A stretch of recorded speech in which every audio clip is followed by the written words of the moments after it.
What if I told you that somewhere deep inside you exists a power so profound, so quietly transformative, that once you awaken it, no heartbreak, rejection, or fear could ever take it away from you? This is not about wishful thinking or shallow affirmations. It's about the kind of self-love that Carl Jung discovered when he began exploring the most hidden layers of the human psyche. A kind of love that isn't built on ego, but on truth. Today, I want to take you there, to that sacred place within yourself where real strength is born. Because this isn't about repeating, "I am enough," in front of the mirror, while secretly doubting every word. It's about rebuilding the relationship you have with yourself from the ground up, the way you speak to your soul, the way you stand by yourself when life tests you, the way you stop abandoning who you are just to be accepted. Jung once said that every human being carries an entire universe within, a vast inner cosmos he called the unconscious. Most people think of the unconscious as a dusty basement of forgotten memories, but Jung saw it differently. He saw it as a living, breathing force, a silent voice that's always trying to guide you back to your truth. Have you ever felt that strange pull in your gut before making a big decision? That whisper that says, "Don't go there," or the sudden spark that fills you with excitement when you imagine a dream you've buried for too long? That's your unconscious speaking. It speaks through intuition, through emotion, through dreams, through everything you've been taught to ignore. And here's the secret. When you stop listening to it, you disconnect from your essence. You lose your compass.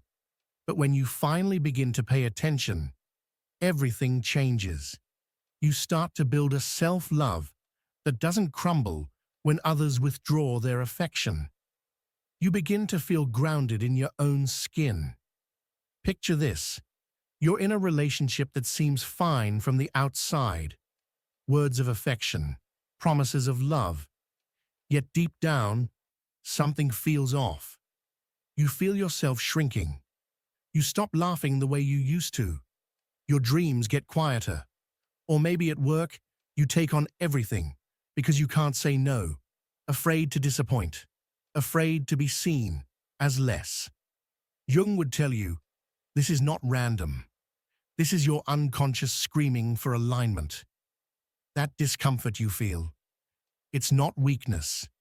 It's your soul trying to tell you that you've been betraying yourself for too long. Those knots in your chest, that quiet exhaustion, they are signals, not flaws. And the moment you start reading those signals, instead of suppressing them, you begin to heal. Jung called one of his most profound discoveries the shadow. It's the part of you you've buried, your anger, your jealousy, your fear, your sadness. The emotions you've been told are bad or unacceptable. But here's the truth. What you hide doesn't disappear. It grows stronger in the dark. The shadow is the version of you that only wants one thing: to be acknowledged.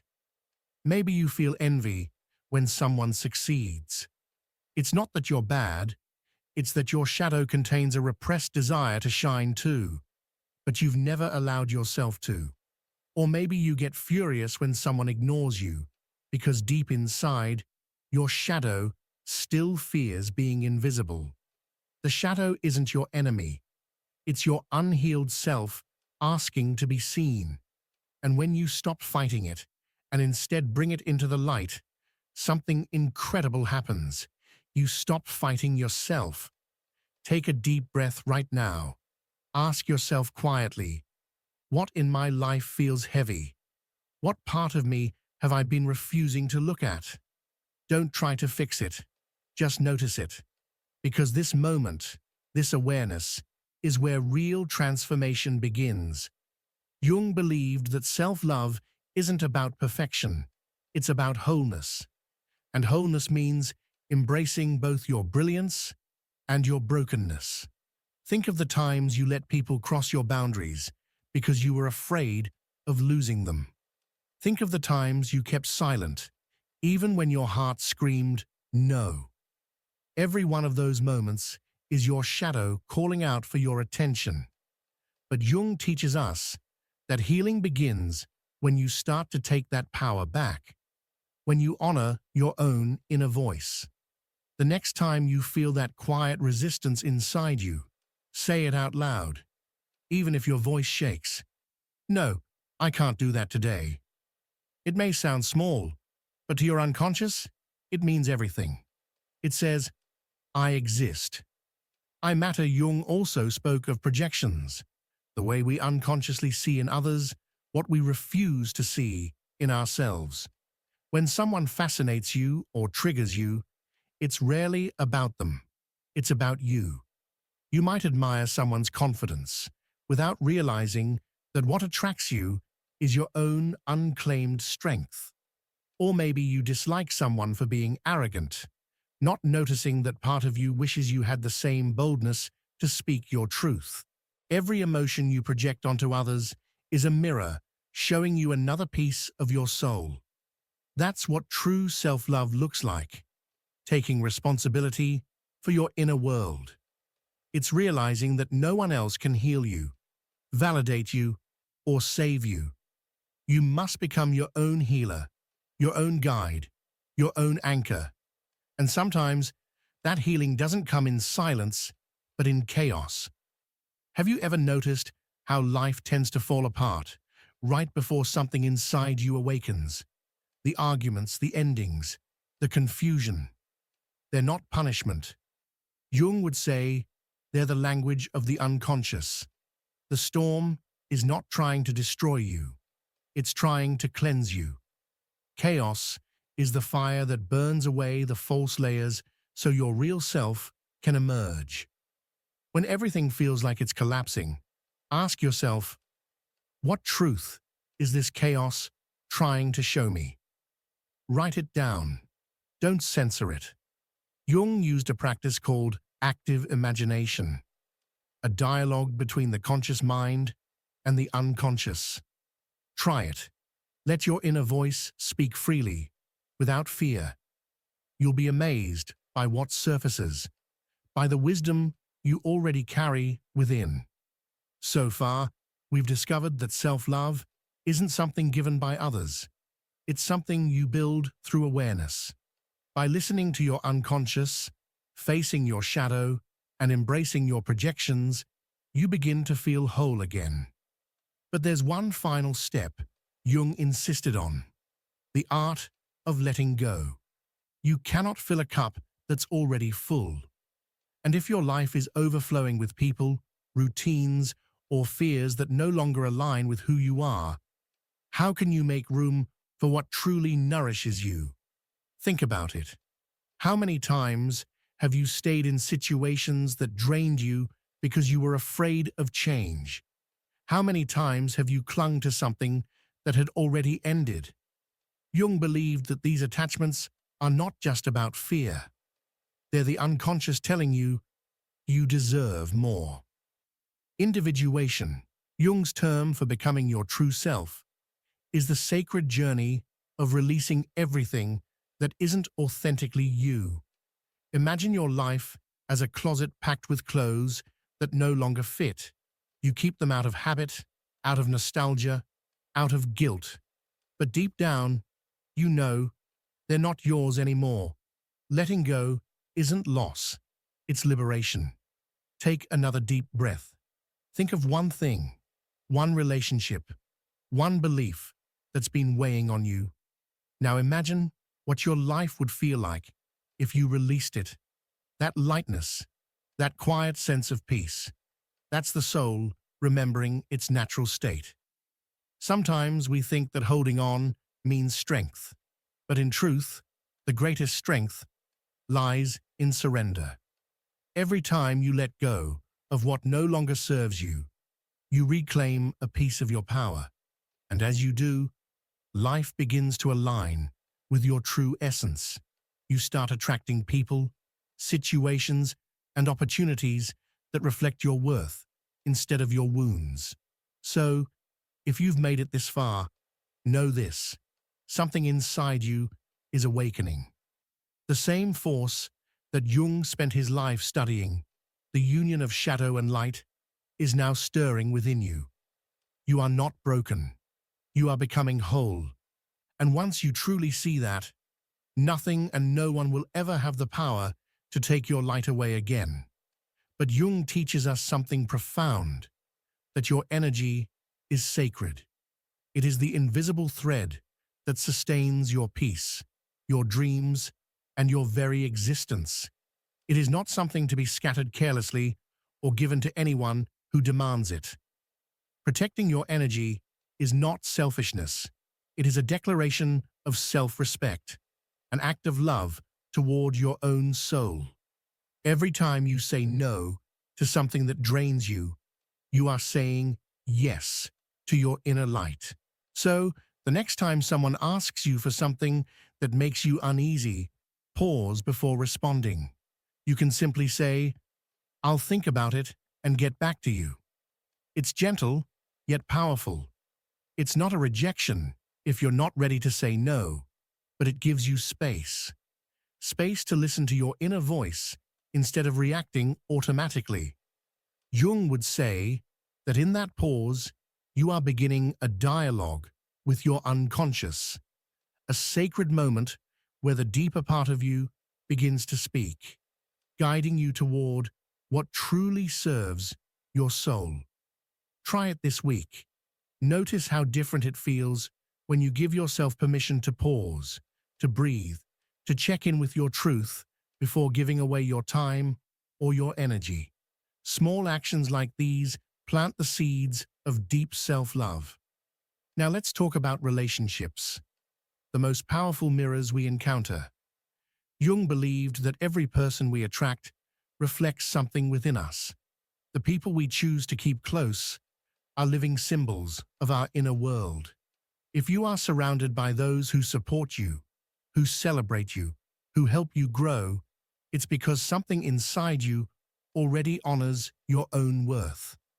But if your life feels surrounded by conflict, criticism, or uncertainty, it's not punishment, it's a message. Your unconscious is asking you to look inward, to bring awareness to the parts of yourself that are still asking for healing. Many people stay in relationships that no longer nurture them simply because they fear loneliness. But Jung would say that loneliness often appears not because we lack others, but because we've lost connection with our true self. So how do you know when it's time to let go? Jung would whisper, listen to your intuition. Listen to your body. If being with someone leaves you feeling small, anxious, or emotionally drained, that's your soul's way of saying, this isn't for you. It's not misfortune or coincidence. It's your inner wisdom guiding you toward freedom. And that's where the magic begins. When you release what no longer nourishes you, the universe notices. It starts to align itself with your new frequency. When you choose yourself, when you honor your own boundaries, everything around you begins to transform. Take a moment now.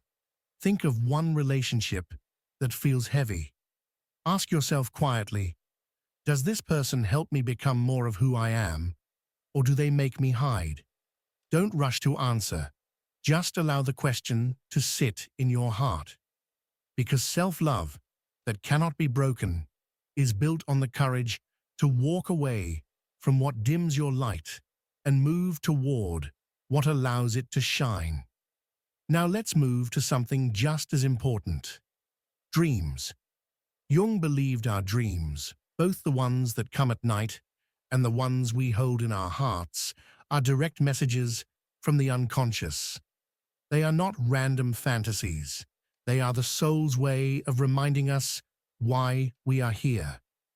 Have you ever longed for something deeply, to create, to travel, to begin again, but abandoned it because of fear or others' opinions? When we silence those dreams, we are saying no to the essence of who we are.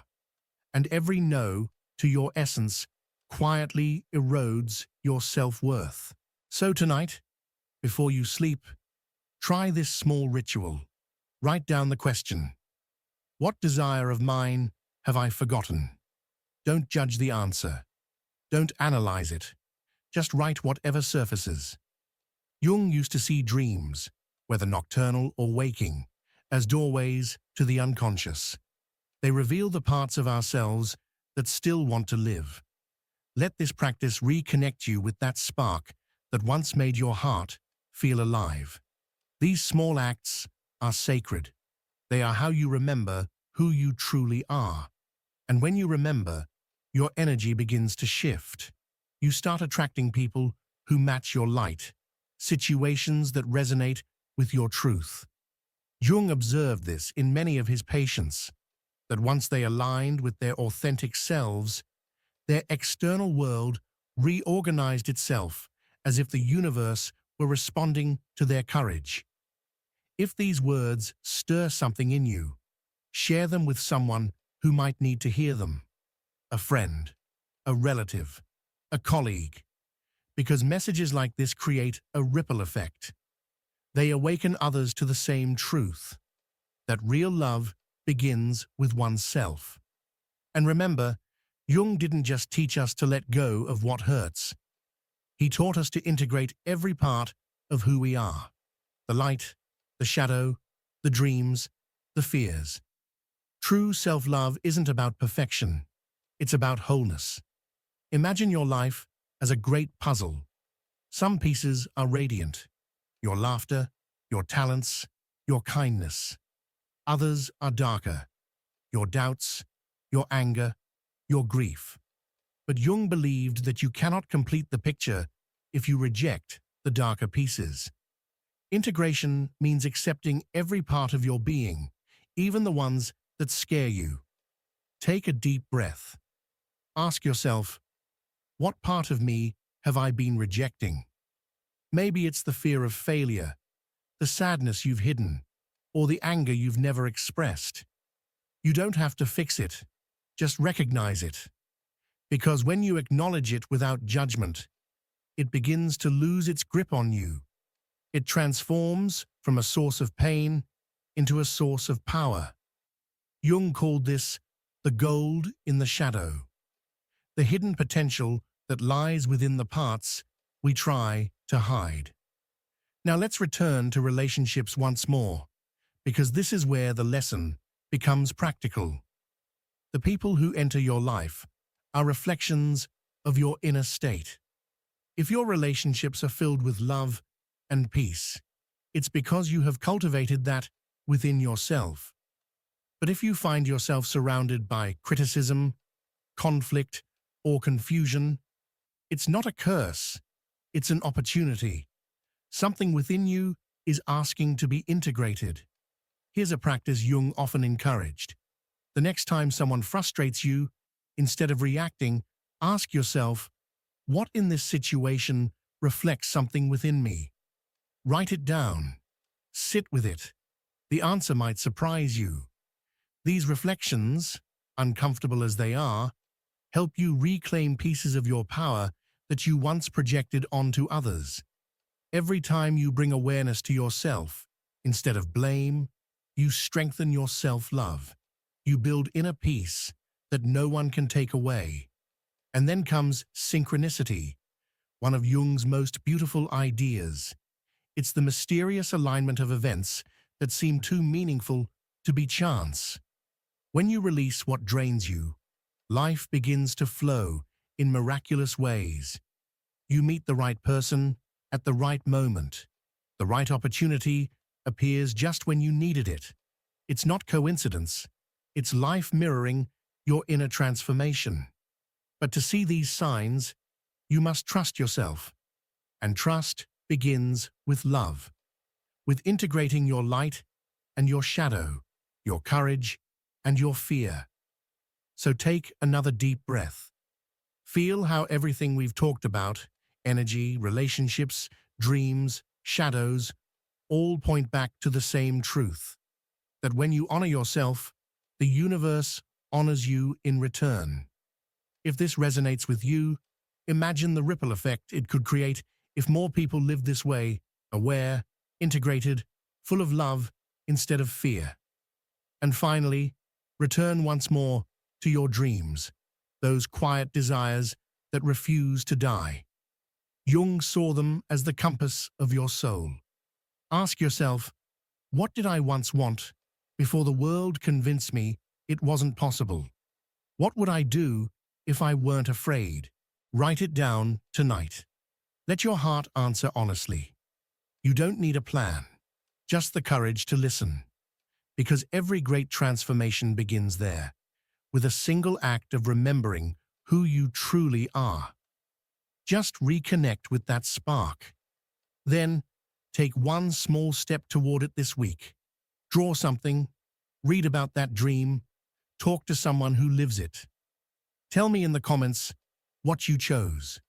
Jung would say you're listening to yourself, that deeper part of you that knows exactly who you are. So, what does self-love that no one can break look like? It's waking up, knowing you are enough. Not because someone tells you so, but because you feel it. It's choosing relationships that lift you up, not the ones that drain you. It's chasing your dreams, even if it's just one small step at a time. That's what Jung wanted for you, an authentic life.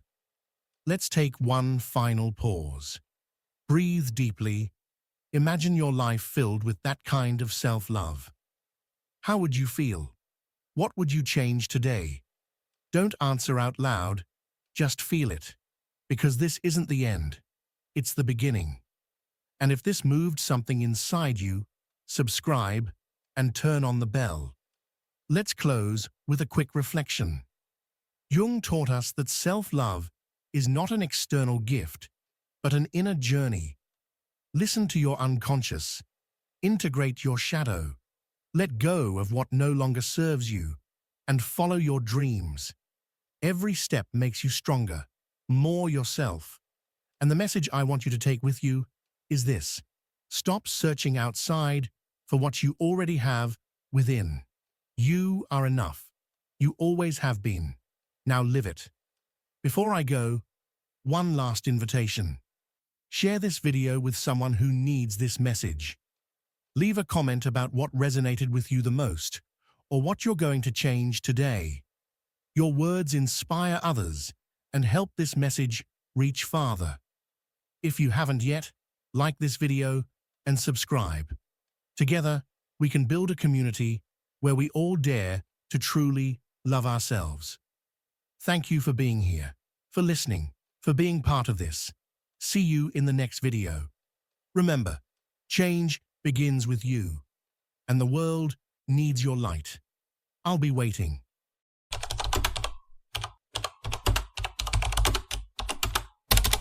And what if the love you attract has nothing to do with luck or chance? What if every person who enters your emotional life is there for a deeper reason than you imagine? Carl Jung didn't see love as a simple coincidence between two beings. For him, the love you attract, especially the love that confuses you, hurts you, or obsesses you, is a psychic mirror. Not just any mirror, but one that shows you the parts of yourself you don't want to see, that you've repressed, or still haven't integrated. That's how the shadow works. This key concept in Jungian psychology. Everything you don't acknowledge in yourself ends up projected onto others, and not just anyone, but precisely those who stir intense emotions, awaken your insecurities, trigger your need to control, or your impulse to run. Because love, the kind that shows up when you least expect it, often comes disguised as opportunity, but in truth, it's a message from your unconscious, a kind of uncomfortable teacher that doesn't speak with words, but with reactions, wounds, and repeated patterns. When someone comes into your life and seems to touch exactly where it hurts most, they're not destroying you. They're pointing at something that was already there, something you hadn't wanted to see. Jung said one does not become enlightened by imagining figures of light, but by making the darkness conscious. And in the realm of love, that darkness often shows up as dependency, fear of abandonment, the need for validation, or attraction to emotionally unavailable people. It's no accident that you fall for someone who doesn't choose you. It's no coincidence you keep ending up in relationships that leave you empty. There's a pattern there, and that pattern doesn't break with more love from the outside, but with deeper awareness within. Because love doesn't fix your wounds, it reveals them. Imagine that every person you've loved represents a part of you, not literally, but symbolically. The cold person who doesn't respond emotionally might reflect your own difficulty in embracing vulnerability. The controlling person might mirror your own need to control how you feel. Even the one who seemed perfect and then betrayed you might be showing you a part of yourself that idealizes, that gives too much to others, that hasn't yet learned how to hold itself without falling apart. You don't attract these people as punishment or karma. You attract them because they align energetically, emotionally, and psychically with unresolved parts of your story. Relationships aren't just emotional connections. They're stages where your unconscious speaks, and it speaks loudly. That's why when a relationship shakes you, don't first ask, "Why did they do this to me?" Ask instead, "Why did I allow this? What part of me was seeking this experience? What is this wound trying to tell me?" It's not easy to look inward. It's far more comfortable to blame the other person, to label them as narcissistic, avoidant, or selfish. But as long as you keep placing all responsibility outside, you'll keep repeating the same type of bond over and over. The face might change, the name might change, but the script will stay the same. Because the love you haven't healed, you'll keep reliving until you learn what it came to teach you. Jung understood that every relationship is also an initiation path. Not every person arrives to stay, but every person arrives to show you something. Some show you what you deserve. Others show you what you still tolerate. Some lift you. Others break you. But even in the pain, there is wisdom. Even in the chaos, there are messages from your soul.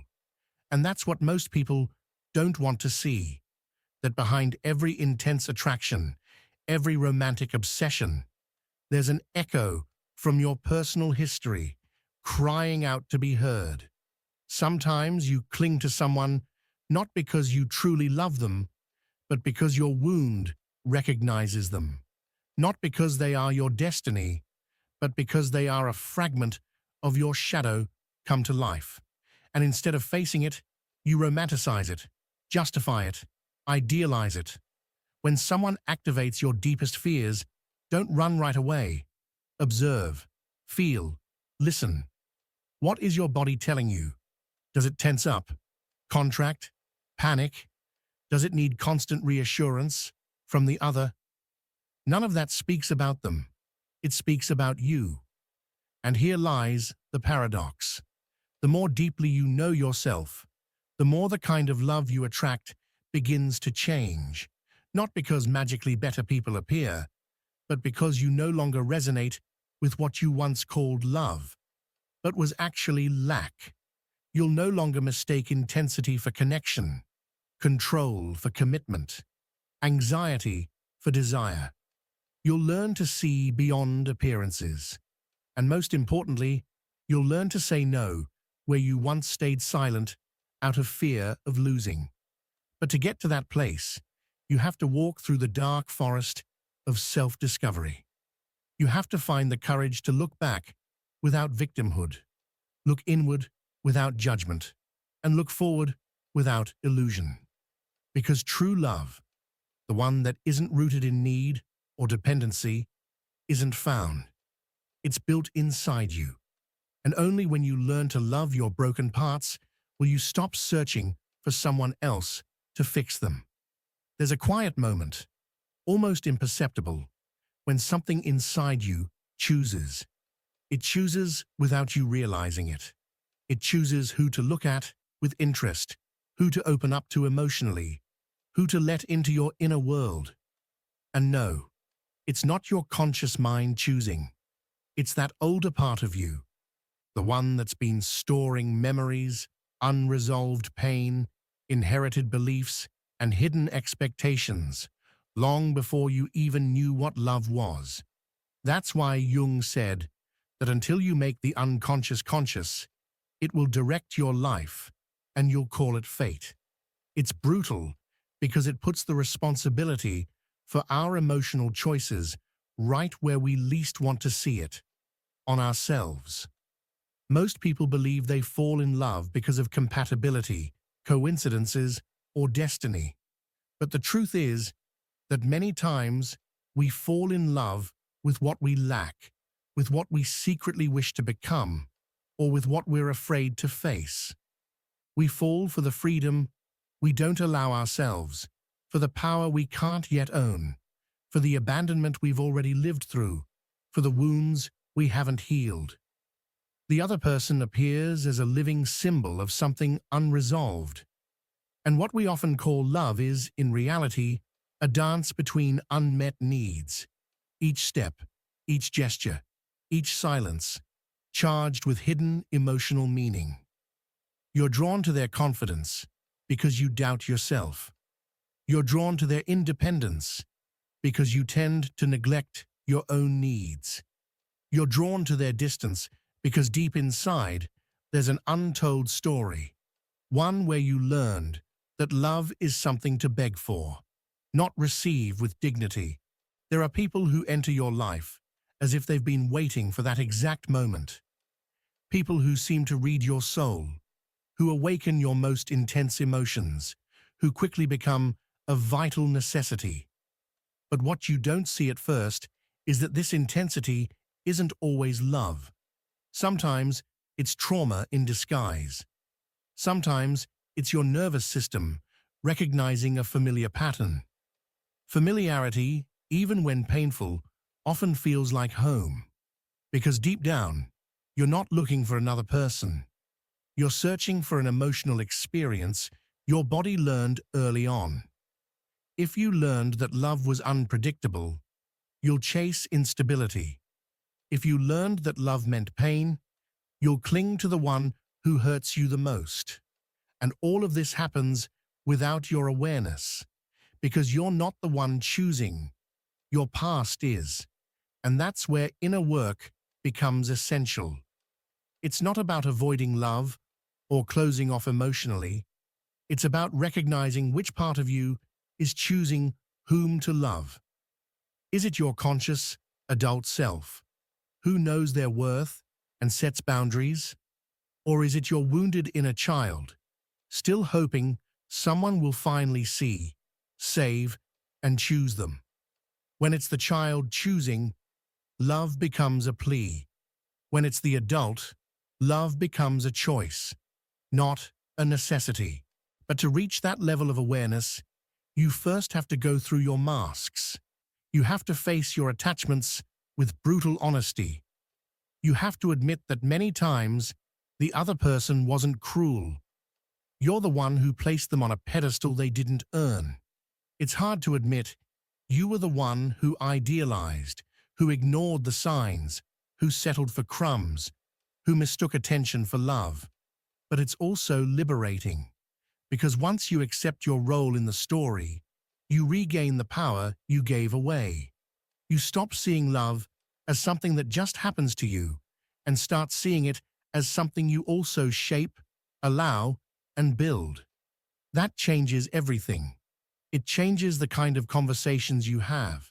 It changes the boundaries you set. It changes how you see others. You no longer need constant validation. You stop expecting someone else to fix you. You become an emotionally solid space. And from there, love stops being a roller coaster and becomes a bridge.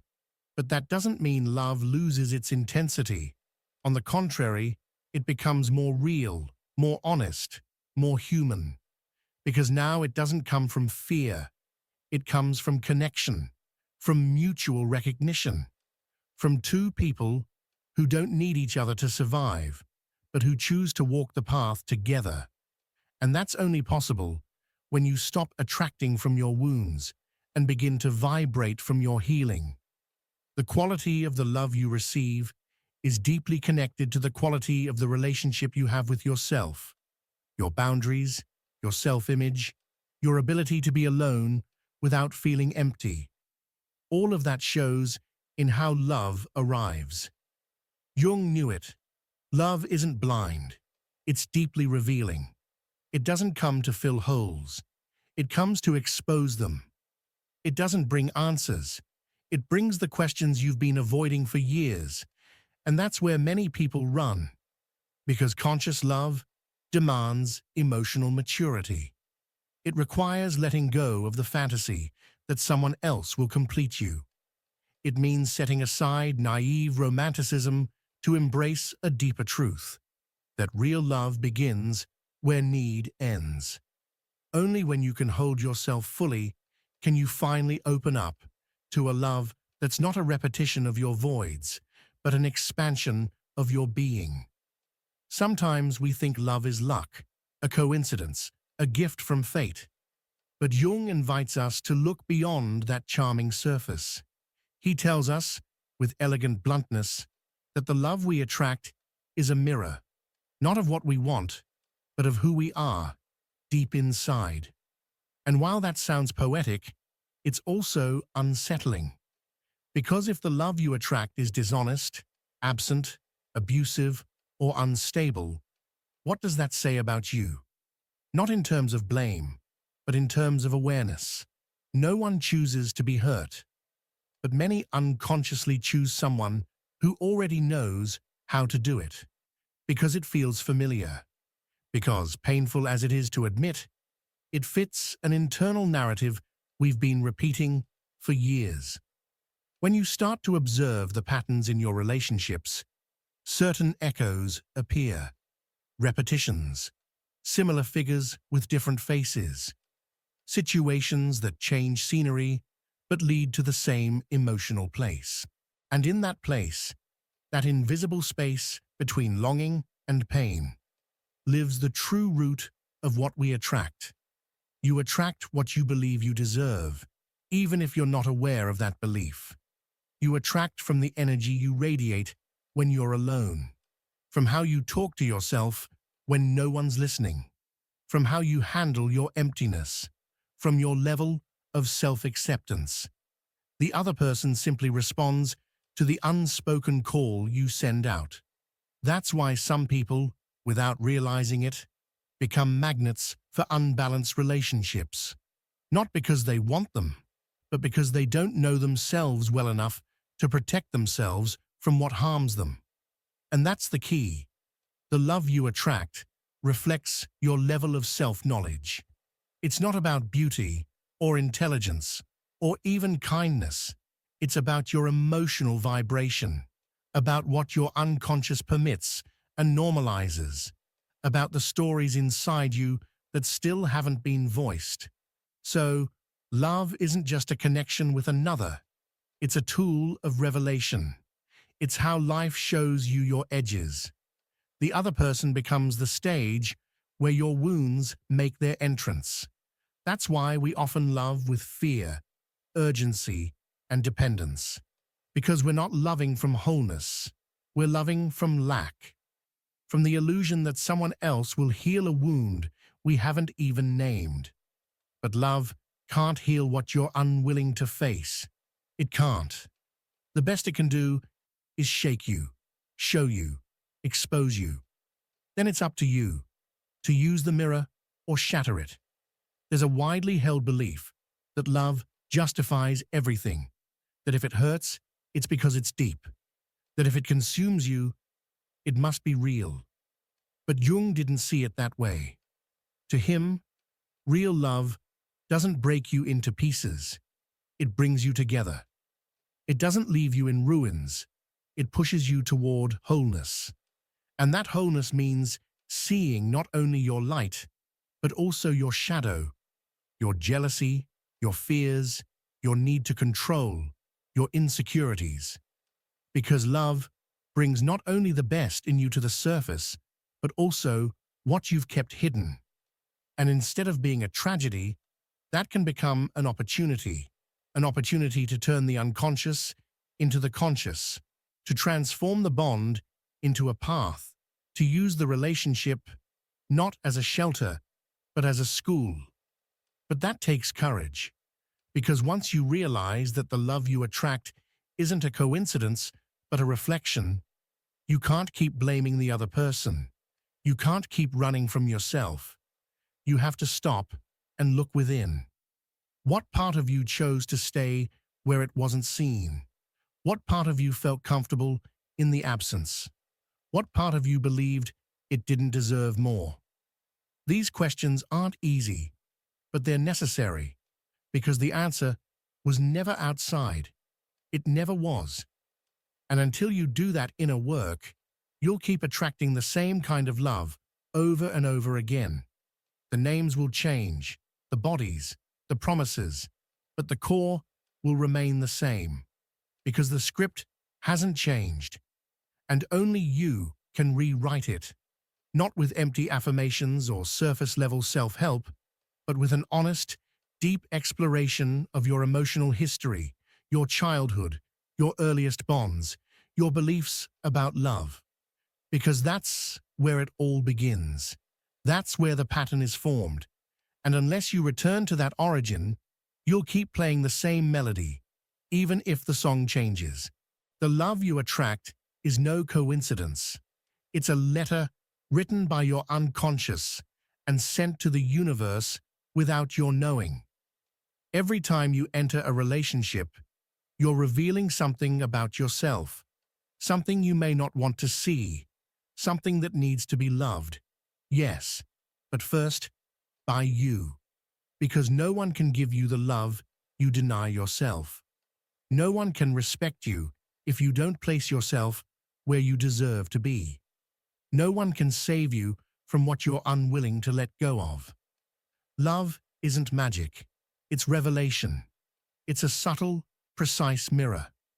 And when you finally learn to look at yourself without fear, the mirror no longer reflects lack. It reflects presence. It reflects truth.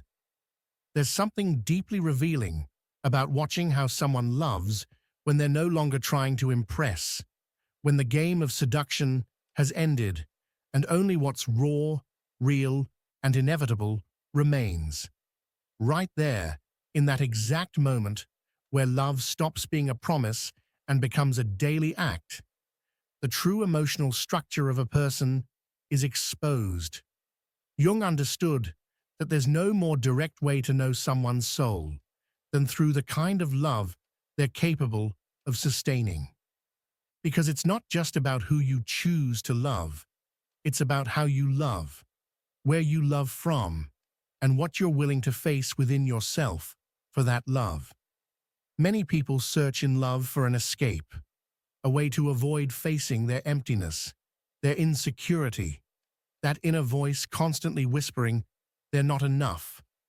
So they project onto the other person an idealized image, a savior meant to fill all their gaps. But that projection, as Jung warned, is not real love. It's an illusion, a shadow wearing the mask of desire. Because when you love someone, not for who they are, but for what they represent to you, you're not really loving, you're using. And that way of relating, though socially accepted, always ends in disappointment, because no human being can carry forever the burden of being someone else's salvation. And here comes another unsettling truth. The love you attract doesn't depend on what you say you want, but on what your unconscious needs to resolve. You attract the one who, without knowing, matches perfectly with your unresolved wounds. And often that means you're drawn to someone emotionally unavailable because you've learned to protect yourself by not fully connecting. Or you fall for someone who doesn't choose you because on a deeper level, you haven't fully chosen yourself. Love then becomes a symbolic battlefield where your desires clash with your traumas, your longing for connection with your fear of losing control. When someone is at peace with themselves, the way they love changes. They no longer seek validation, nor try to dominate, nor allow themselves to be dominated. They love from freedom, not from need. They don't cling, don't manipulate, don't constantly demand proof of love, because they understand that love is not a power struggle, but a meeting between two whole worlds, not two broken halves. And that's why, the more you work on yourself, the more the kind of love you attract changes, because you stop searching for broken mirrors to reflect your pain and start resonating with those who walk with their shadow in plain sight, not hidden. The process isn't linear. Sometimes you think you've healed, and you fall again into the same patterns, because the unconscious doesn't give up its secrets so easily. It protects, it hides, it tests you, and each relationship you experience is an opportunity to see more clearly, to ask yourself not only what you're looking for in the other, but what you're refusing to give yourself. Because there is no bond more dangerous than the one built on the hope that someone else will come and fix your story. That hope, though sweet, is poisonous, because it turns love into a debt, and love born from debt always becomes an act of survival, not of fulfillment. Jung spoke of individuation as the path to becoming whole, a process where you reconcile with all parts of yourself, both the ones you're proud to show and those you hide, even from yourself. And love plays an essential role in that journey, not because it's the destination, but because it's the place where your unhealed parts surface. Love makes you vulnerable. It forces you to drop your defenses and let someone see your chaos.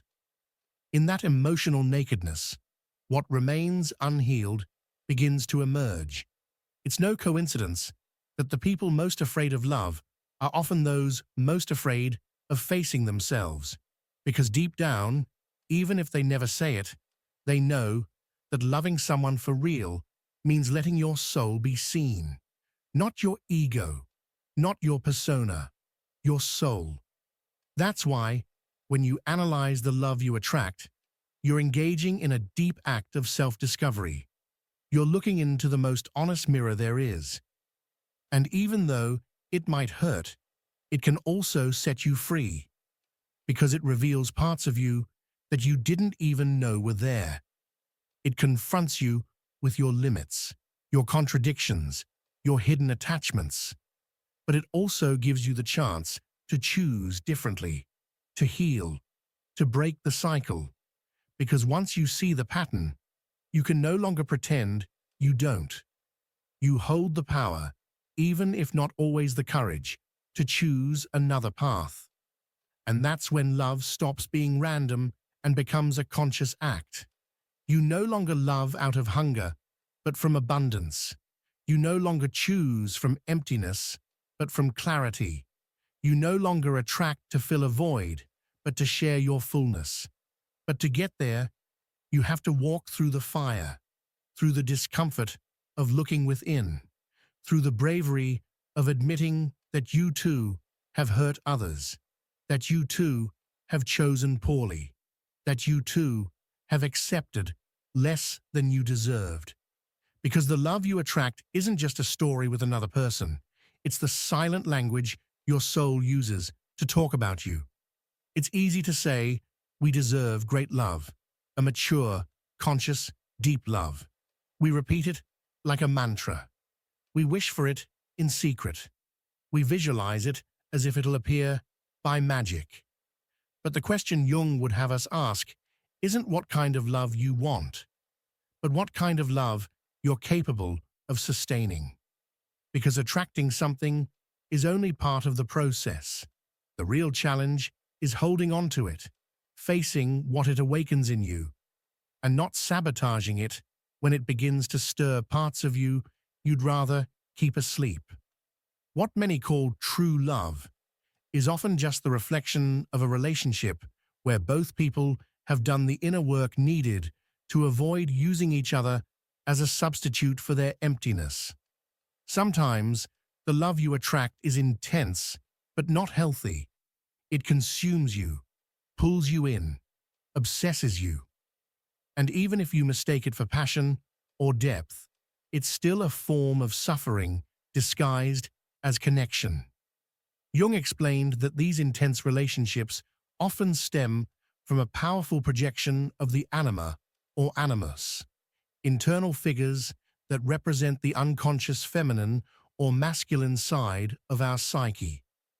When we meet someone who embodies these archetypes, we feel an overwhelming, almost magical attraction. But we're not really seeing the other person. We're seeing a part of ourselves projected outward. We fall in love with an image we've created, not with the real person. And when that image inevitably shatters, we're left devastated, not by the loss of the other, but by the collapse of the fantasy. That's why, so often, when someone leaves or a relationship ends, it feels like something essential has been ripped from us, not because that person truly belonged to us, but because we had assigned them an emotional role we thought was vital. What hurts isn't really their absence, but having to face what their presence was, covering up inside us: loneliness, fear, insecurity. Jung said it clearly: what you don't make conscious becomes your fate. And when it comes to love, the unconscious manifests as repeated patterns, relationships with different faces, but the same wounds, until you decide to look within. The love you attract, once you've begun to wake up, to heal, to ask deep questions, is very different. It's no longer built on promises or inflated expectations. You don't need someone to complete you because you've stopped believing you were broken. You no longer crave a savior because you've learned to rescue yourself. And in that new inner state, the energy you emit changes drastically, and with it, the kind of love that starts to gravitate toward you. It's a love that doesn't require masks or games, that doesn't depend on external validation or control. It's a love that simply allows itself to exist. But even that healthier, more balanced love can feel uncomfortable, because it doesn't run on the adrenaline of drama, but on peace. And for someone who's lived in chaos, peace can feel like emptiness. Stillness is confused with boredom, maturity with lack of emotion. And many people end up sabotaging these relationships, not because they aren't real, but because they don't know how to receive something that doesn't activate their alarm system, that doesn't force them to be in constant emotional survival mode. Jung understood that what's familiar, even if painful, can feel safer than the unknown. That's why inner work isn't just about healing old wounds. It's also about learning how to receive love without fear. There's something deeply transformative in observing someone who's already gone through this process. They don't chase, they don't run, they don't idealize. They love with their feet on the ground and their soul wide open. They know love isn't always perfect, but that the imperfect can also be beautiful when there's awareness. They don't try to change the other person or lose themselves adapting. They find a middle ground between the I and the we. And from there, they build, with patience, with truth, with humanity. When you reach this point, love stops being an obsession and becomes a daily choice. You choose to stay, to choose the other person, but without abandoning yourself. Not because it's easy, but because you understand that the deepest love is the one that honors the other's freedom without feeling threatened by it. And that only happens when you no longer live in fear of being left, not being enough, or ending up alone. The love you attract is directly tied to the relationship you have with yourself. And that relationship, even if no one else sees it, says everything. There's no magic formula for this, no universal steps or precise timelines. It's an inner path, intimate, often lonely.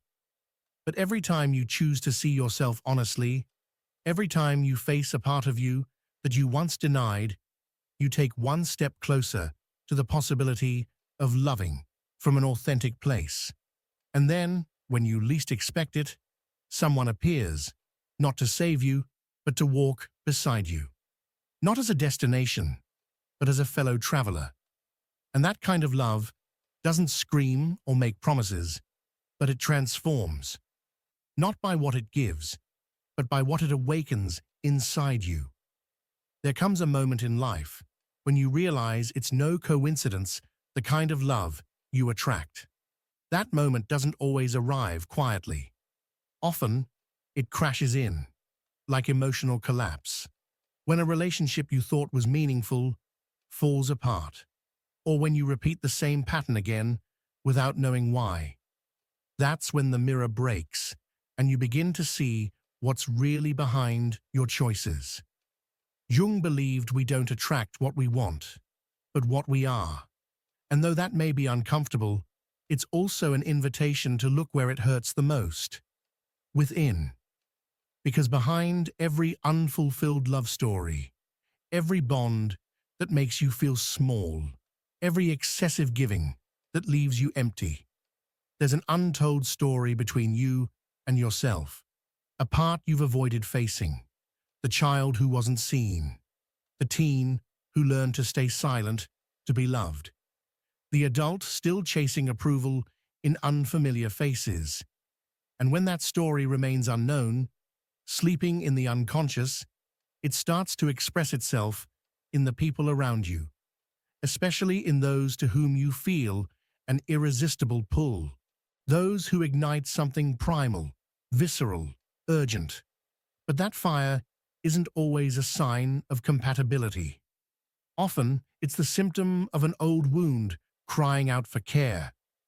Jung spoke of relationships as mirrors, where the soul reveals, reflects, and confronts itself. There's no intimate connection without confrontation. And sometimes, love becomes painful precisely because it activates parts of you that you've tried to keep under control. Jealousy, insecurity, fear of abandonment, the urge to dominate or be dominated. All those things you'd rather hide show up in love. And if you're unwilling to face them, you'll repeat the same story over and over. Then you wonder, why do I always choose people who aren't available? Why do I fall for those who don't love me? Why is it so hard to maintain a healthy relationship? And the answer rarely lies outside. It's in that hidden inner corner, still operating on beliefs you took in without question. Maybe you learned love is pain, that you must earn it, that you only deserve it if you sacrifice. Maybe you've tied passion to chaos, distance to desire, coldness to mystery. And without realizing it, those invisible codes shape your emotional world. The hardest part isn't attracting someone who can love you well. The hardest part is believing you deserve that love. Because when you haven't done the inner work, healthy love can feel foreign. And without knowing why, you start to reject it, sabotage it, put up walls, as if your emotional system doesn't know how to handle something not rooted in lack. Jung said the soul needs conflict to grow, and it's in that tension between what's dying and what wants to be born that true transformation begins. But no one can walk that path for you. You can read, listen, reflect, but the moment will come when you have to sit with yourself in silence and ask, what am I really seeking in others? Love, or an escape from my pain? Connection, or validation for my ego? Companionship, or shelter from my loneliness? The answers won't come right away. They'll arrive in fragments, sometimes as memories, sometimes as tears you didn't know you were holding. But they will come, and when they do, you'll start to see things more clearly. You'll stop looking at love as a lifeline and start seeing it as expansion. You won't lose yourself in someone else's eyes, hoping they give you an identity, because you'll already know who you are. And from that place, everything changes. The way you choose, what you tolerate, what you give, what you allow. Yes, at first, you might feel lonelier, because as you heal, you stop fitting into dynamics that once felt familiar. But that loneliness isn't punishment. It's cleansing. It's space. It's preparation for something real. And when real love arrives, it won't be perfect. It won't rescue you from yourself. It won't fill all your emptiness. But it will invite you to walk with more awareness, to share from abundance, not need, to see the other as whole, not as a project to fix. You'll realize it's not just about who you attract, but how you show up in the relationship. Not from scarcity, but from presence. Not to fill a void, but to celebrate a meeting. At that level, love isn't drama or spectacle. It's depth. It's tenderness. It's courage. It's holding the other without letting go of yourself.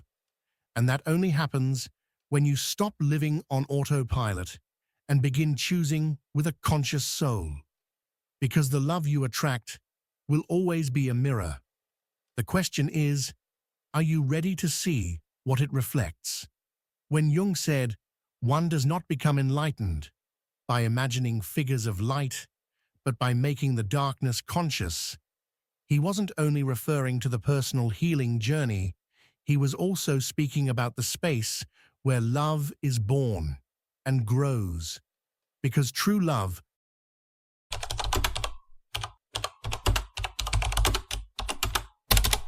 you are not here by coincidence. Something deep within you led you to this video at this exact moment. And by the time you finish watching it, you'll begin to understand why.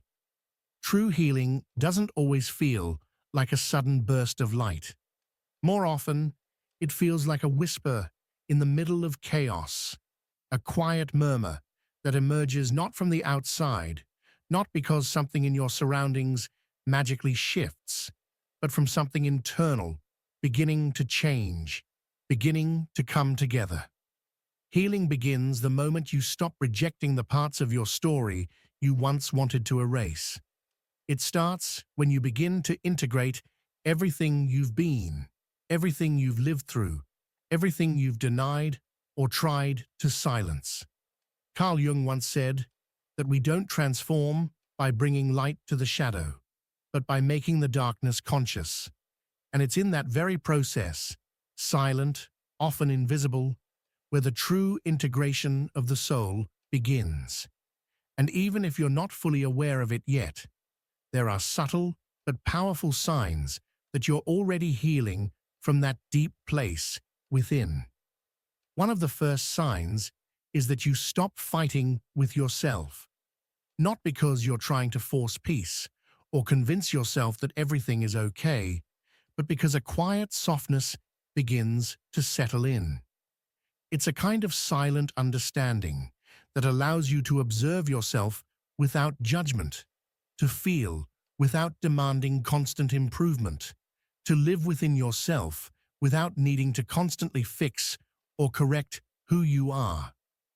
Your inner dialogue begins to change. You stop punishing yourself for feeling.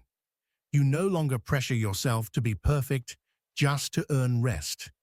Instead, you start speaking to yourself with honesty, but also with compassion. And that compassion is not weakness. It's a gentle kind of strength that begins to dismantle all the inner walls that once kept you separated from your true self. That softness doesn't arrive all at once. It settles in gradually with every decision you make in your own favor. With every moment you choose not to punish yourself for not having all the answers, for not healing fast enough, for not reacting the way you expected to. You begin to understand that real strength doesn't lie in being invulnerable. It lies in feeling everything and still moving forward, even when the wounds are still open. The internal war that once felt endless begins to quiet, not because everything has been resolved, but because you're no longer fighting against who you are. You begin to accept that you can feel anger without losing your essence, that you can feel fear and still take steps forward, that you can fail without becoming a failure. This kind of acceptance is not resignation. It is clarity. It's the deep realization that every emotion, every wound, every denied piece of yourself forms a crucial part of your soul's map. And when you allow all of it to coexist, when you give every part of yourself space to be, something sacred happens. A silent unification between who you were, who you are, and who you are becoming begins to take place. The demands you once placed on yourself start to lose their grip. The internal judgment fades, and in its place arises a more grounded presence, one that is more real, more firm, more human. You're no longer trying to become someone new. You're starting to truly inhabit yourself. And that, in itself, is already a powerful form of healing.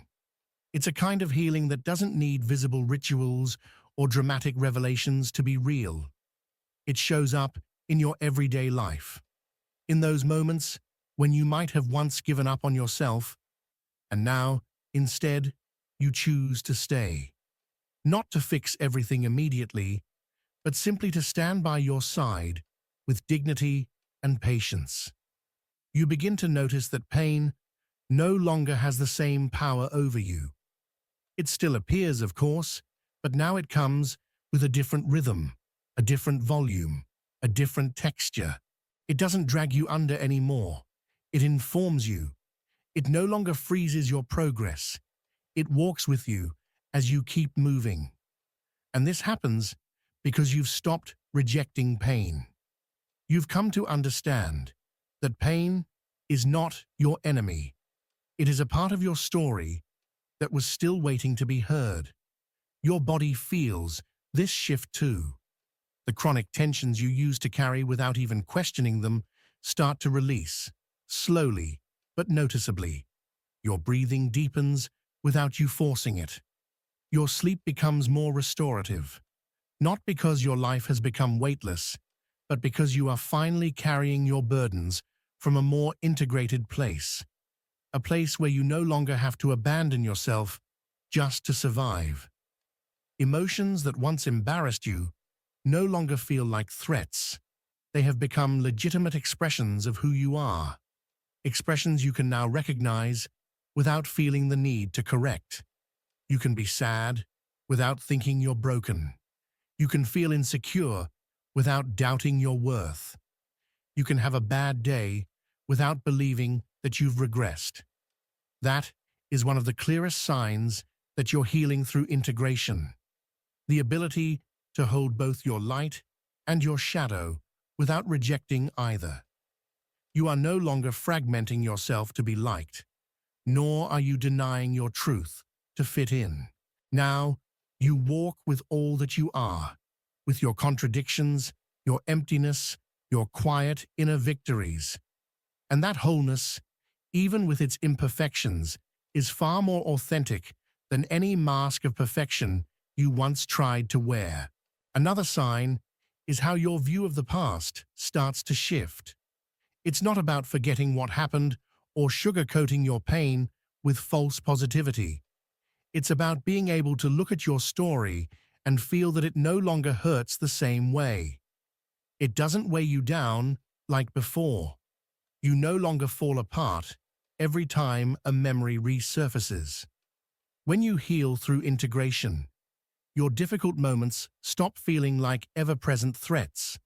They become parts of your journey that you now understand, pieces of your past that have been acknowledged.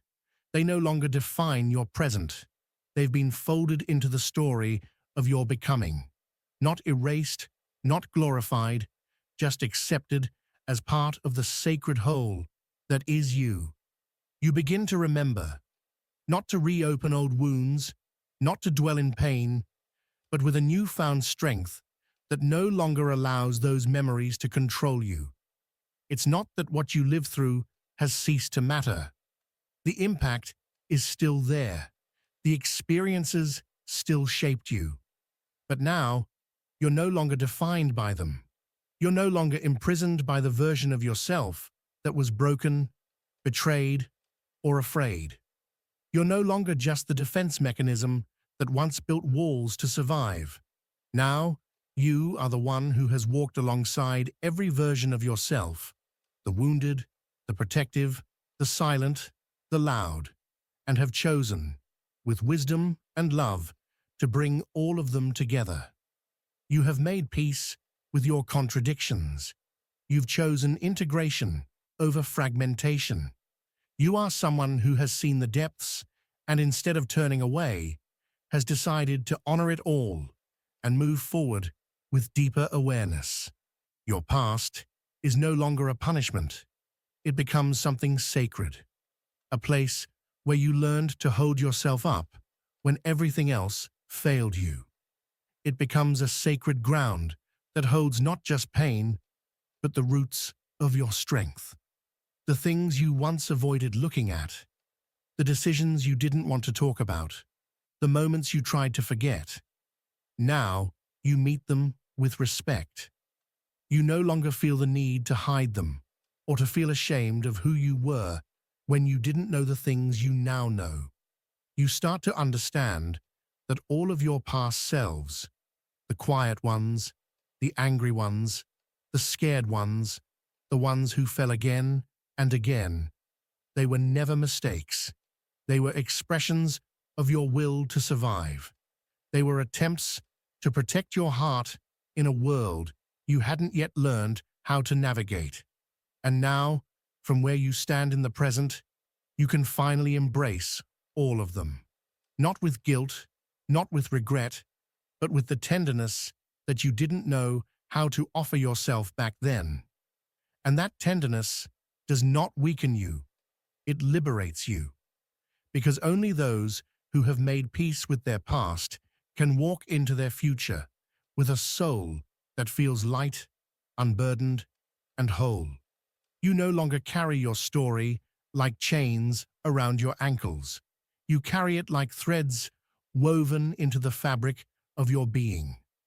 Not denying what happened, but acknowledging that through it, your soul learned exactly what it needed to remember. That understanding transforms everything. It shifts how you tell your story. You no longer speak from the wound as if it's still bleeding. You speak from the scar, soft, healed, full of memory, but no longer raw. Your story ceases to be a tragedy and becomes a journey. You no longer define yourself by what was done to you or by what you lost. You define yourself by how you chose to rise, to transform, to grow beyond the limits that pain once placed on you. And that transformation isn't loud. It's not something you shout. It's not something that needs to be explained. But it is unmistakable. People feel it in your presence. They notice the difference, even if they can't name it. You radiate something calmer, something rooted. Not because you're pretending to be healed, but because you truly have begun to understand the alchemy of your own becoming. You no longer speak from open wounds, but from scars that carry wisdom. You realize, too, that forgiveness is not always about others. Sometimes it's about you. Forgiving yourself for the times you didn't protect your own heart, for the moments you stayed silent when your soul was screaming, for the instances when you abandoned what you felt, just to hold on to something or someone you were afraid to lose. And now, instead of punishing yourself, you offer yourself compassion. You understand that you did the best you could with the level of awareness you had at that time. That self-forgiveness dissolves judgment. It makes space for a new kind of gratitude, not the kind that glorifies the past or pretends it was all beautiful, but the kind that honors what it taught you. You begin to see that in the darkest places, something began to bloom. A seed of awakening was planted. That gratitude changes your energy. It doesn't make you naive. It makes you profound. You no longer carry your past as a burden. You carry it as your root system, anchoring you, grounding you, reminding you of where you come from, but never keeping you from growing. Your story is no longer a prison. It becomes your expansion. It doesn't isolate you. It connects you to others in more real and honest ways. You're not trying to be seen anymore. You're not seeking validation. You are simply sharing your truth. And that authenticity creates bridges where once there were walls. From that place, your past no longer stands between you and the world. You no longer need to hide your experiences to feel safe.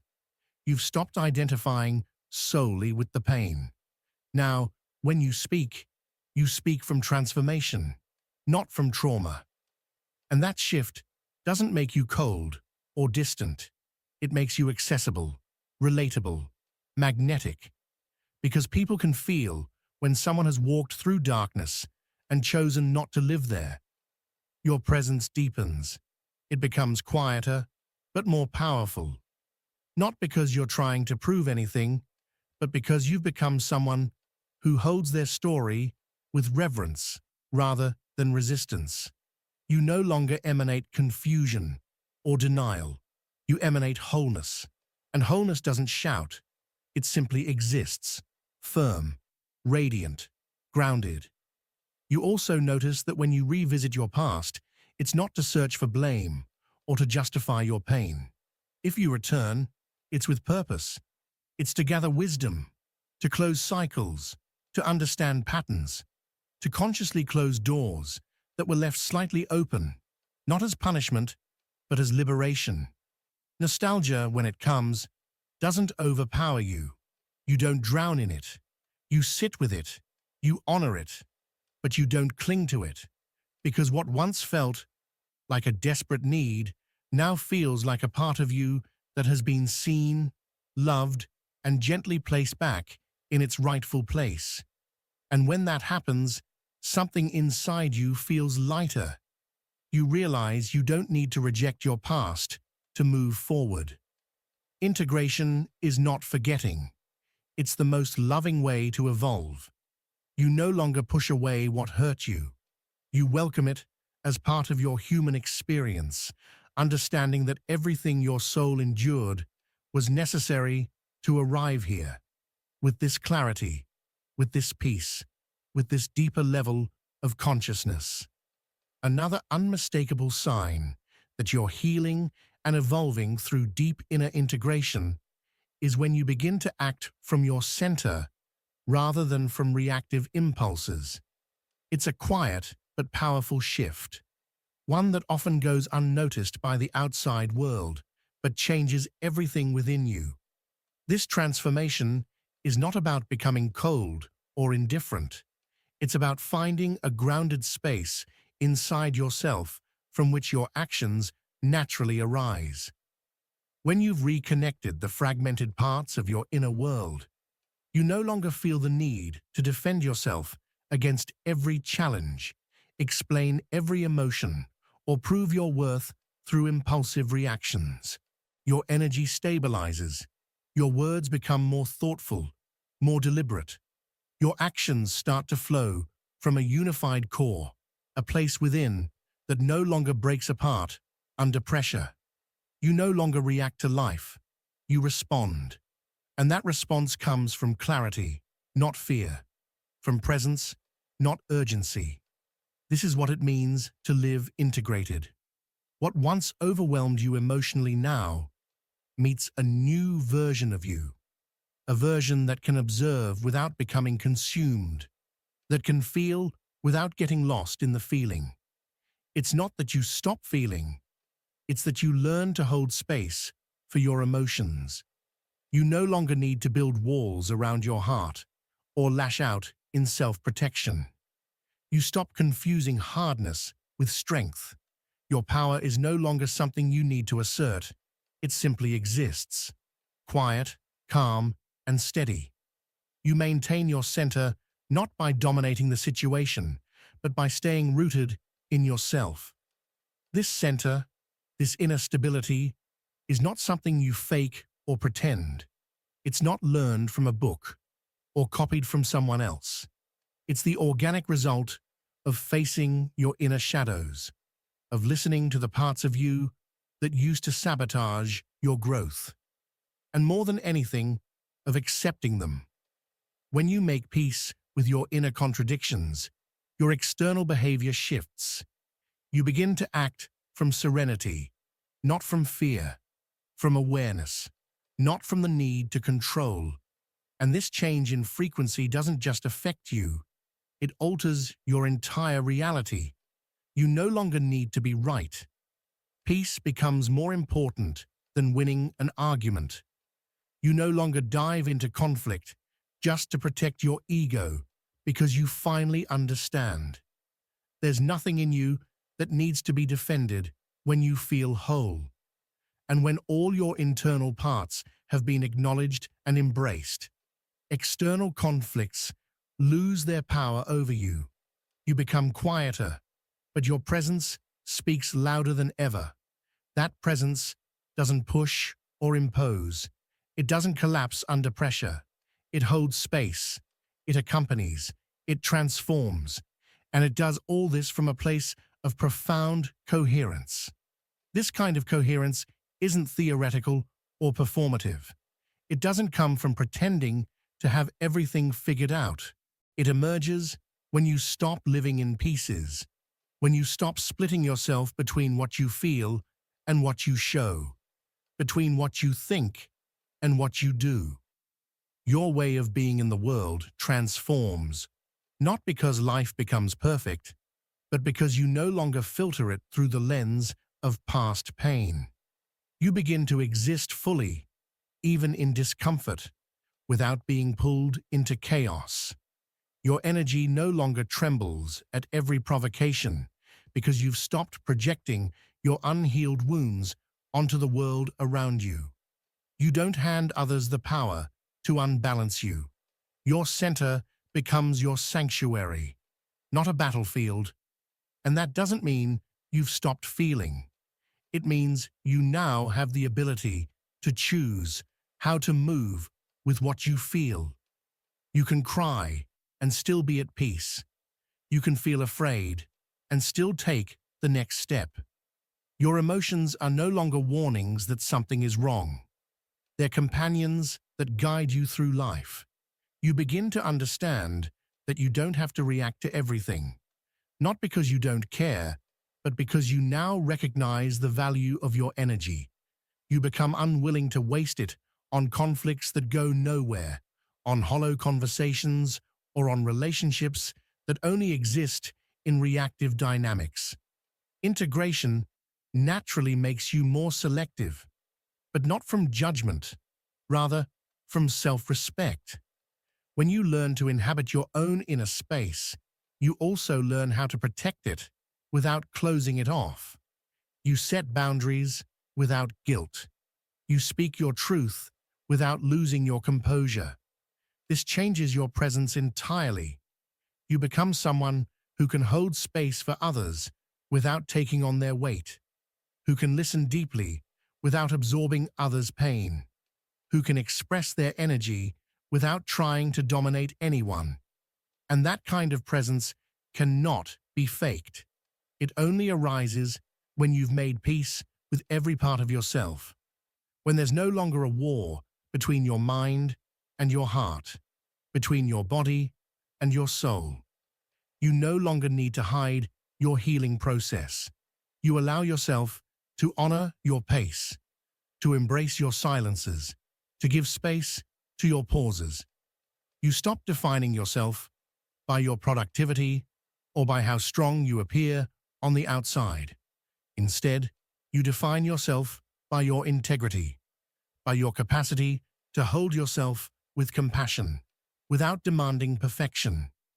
You stay true to yourself, even when no one's watching.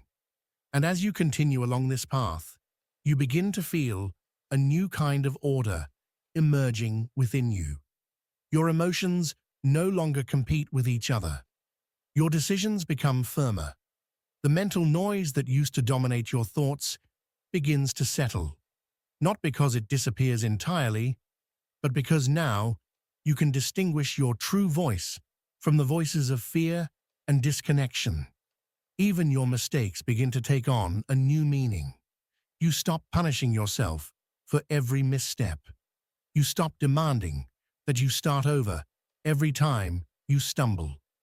Because now you see that each step, even the uncertain ones, are part of your journey. Each one is a thread in the fabric of your integration. You begin to understand yourself more clearly.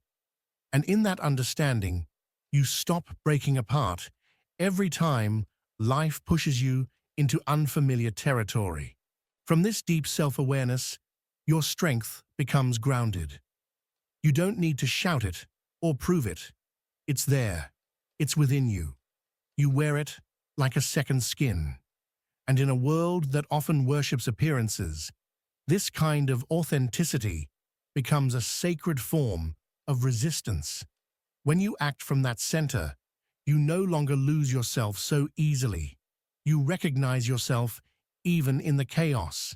You know how to return to yourself without having to rebuild from scratch, because no part of you has been left behind. Every part has been called home. And in that homecoming, your soul finally finds the stability it has been seeking all along. Another powerful sign of inner transformation is when the way you connect with others begins to reflect the harmony you've cultivated within yourself. You no longer seek relationships from a place of lack, but from a place of awareness. What you once chased externally, validation, love, wholeness, you now recognize as something that already exists within you. And from that quiet sense of fullness, you choose more clearly. You no longer form bonds to fill emotional voids, but to share the richness you've cultivated inside. You stop attracting relationships that mirror the same old wounds under different disguises. Why? Because you no longer need someone else to play the part of the version of you that you were unwilling to face. Now, you can recognize your projections without shame. You don't reject them, you integrate them. You look at them with honesty, not self-blame. And in that radical honesty, you find freedom. You're no longer satisfied with half-hearted connections, not out of arrogance, but because your soul can no longer tolerate anything that stems from a mask or pretension. You crave depth, you seek presence, you yearn for real connections that breathe authenticity, even if they sometimes hurt, even if they're not always comfortable, because you've come to understand that discomfort, when born from true encounters, can also be sacred. The way you communicate begins to shift. You speak with less noise and more intention. You don't feel the need to say everything, but whatever you do express carries the weight of your integrated self, your centered presence, your unembellished truth. And that truth doesn't wound others because it doesn't come from a place of defensiveness. It simply exists. You allow yourself to set boundaries without causing harm. You give yourself permission to walk away without resentment, because you no longer cling to people who fragment you, nor do you remain in places where you must forget yourself to stay. Your internal integration starts to reflect in your external life. And in that mirror, everything that isn't mutual, balanced, or true begins to dissolve naturally. There's no need to force anything anymore. Your energy no longer supports it. This transformation becomes visible in subtle ways, in how you listen without trying to save, in how you accompany others without absorbing their pain as if it were yours to carry. You begin to choose to stay only where truth is present, and when it's not, you walk away, lovingly, guilt-free. You're no longer in relationships to fix your past. Now, you connect to grow, to evolve together, not to cover up old wounds with fleeting affection.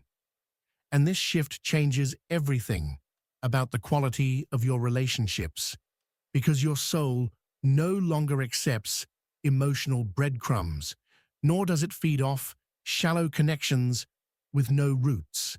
You start to feel peaceful within yourself, even in solitude. What once felt like emptiness now becomes a fertile space. You're no longer running away from anything. You're fully inhabiting yourself. And from that place, any relationship that enters your life must resonate with that same frequency of authenticity. You're no longer manipulated by the fear of losing someone, because you've learned that you cannot lose what is truly meant for you. And when someone leaves as you stand firmly in your truth, they're not really leaving. They're revealing themselves. Your soul no longer makes silent contracts just to be loved. You no longer edit yourself to be liked. You don't lower the volume of your inner voice to avoid making others uncomfortable.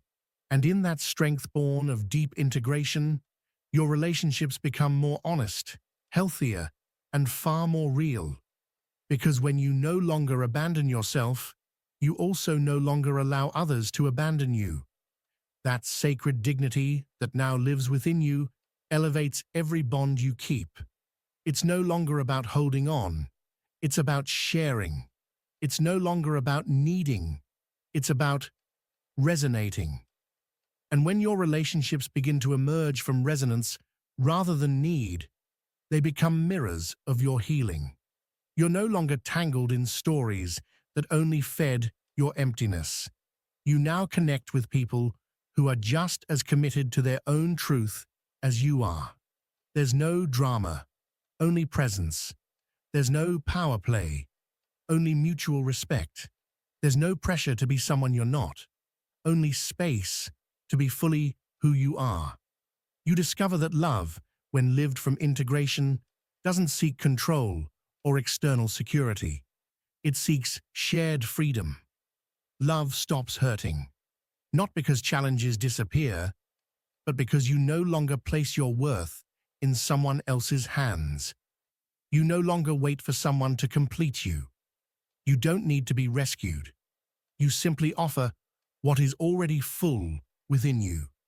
Even in goodbyes, the energy is different.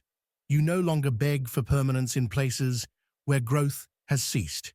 You no longer force yourself to stay in relationships that repeat outdated dynamics disguised as love. You walk away without bitterness. You stay without fear, because you understand that your inner peace is more valuable than any forced connection. You've realized that every relationship is a reflection of the one you have with yourself. From this place of integration, even the way you support others transforms. You no longer give advice out of a frantic need to fix things. You now know how to hold space without interfering. You respect that everyone has their own rhythm, their own timing, and their own journey of awakening. You understand that no one can do the inner work for another, that healing only arises from one's own will. You become more empathetic, but also more grounded, more loving, yet more honest.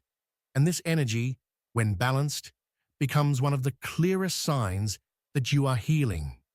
not just superficially, but deeply, from the soul, from the total integration of all the parts of you that once felt fragmented. And then, something extraordinary begins to unfold, so subtly, so gently, that you almost don't notice it at first. It's not a sudden burst of joy, not the kind of high that comes from external achievement or the thrill of new beginnings. It's quieter than that, more profound. You start to feel peace, without any apparent reason. A peace that doesn't rely on your surroundings being perfect, or on every area of your life being resolved. It arises spontaneously, like a breath that slows on its own, like an inner silence that doesn't disturb you but wraps around you like a warm, invisible blanket. You're not euphoric. You're not seeking stimulation or novelty. You're simply here, fully present. And that state of presence, which once felt unreachable, like something only monks or sages might attain, now starts to feel natural, like something that was always inside you, waiting for you to notice. This peace doesn't mean you've stopped feeling pain. You still feel deeply, but now you know how to hold it. You no longer run from your emotions, deny them, or bury them deep inside. You don't identify with them either. You witness them. You stay with them gently, like a compassionate observer. And when they've served their purpose, you let them go. Naturally, lovingly. This shift brings another clarity. You begin to see the difference between what is urgent and what is truly important. You stop reacting to everything. You don't feel the pressure to prove you're making progress, because you already are. Your soul stops running. And when the soul stops running, something miraculous happens. The body begins to rest. The mind quiets. Your energy becomes lighter, more fluid, even as you continue to move through life's ups and downs. You no longer fight every discomfort. You stop resisting reality. Instead, you choose to be fully present with what is, without spiraling into judgment or fear. And then, the world starts to notice. Not because you've made an announcement, not because you've tried to convince anyone, but because your presence has changed. The way you speak, the way you look at people, the way you move, it all carries a different frequency now. You no longer feel the need to explain your healing. You no longer seek validation. What you transmit is felt deeply. And what is felt from a place of peace doesn't require proof. It simply is. In that silent recognition, you realize something even more powerful. Peace isn't the end of the path. It's the new way you walk it. You stop needing the world to align perfectly for you to feel okay. Your balance comes from within now. It is no longer fragile because it isn't built on outside conditions. It doesn't vanish with change because it's not just an emotion. It's a state of the soul that has stopped fragmenting itself. You're no longer chasing fulfillment as if it's some distant goal. You begin to realize that the wholeness you've been seeking was never outside of you. It was always within you, buried under layers of self-criticism, guilt, and abandonment. Now that you've begun the sacred work of integration, that fullness begins to rise effortlessly, like a river that's finally allowed to flow after being dammed for so long. You begin to understand that calm does not come from control. True serenity isn't about having all the answers. It's about trusting yourself. And trusting yourself no longer means being certain of everything. It means being at home in your own skin, even amidst the unknown. It means you can change direction without feeling lost. You can pause without feeling like a failure. You can lack answers and still feel whole. From this place of peace, the noise of the world begins to lose its grip. External opinions no longer define your worth. The pressure that once suffocated you now feels distant, not because you've shut the world out, but because you no longer shapeshift to fit in. You no longer need to earn your place. You belong to yourself now. And that inner belonging becomes the foundation upon which everything else is built. Every action you take comes from a clearer intention. Every moment of silence becomes sacred space, no longer empty, but rich with meaning. Every connection becomes a choice, not a desperate need. This calm, this unshakable peace that supports you without explanation or performance is the most profound signal that healing is happening. Deeply, authentically, not through resistance, but through integration.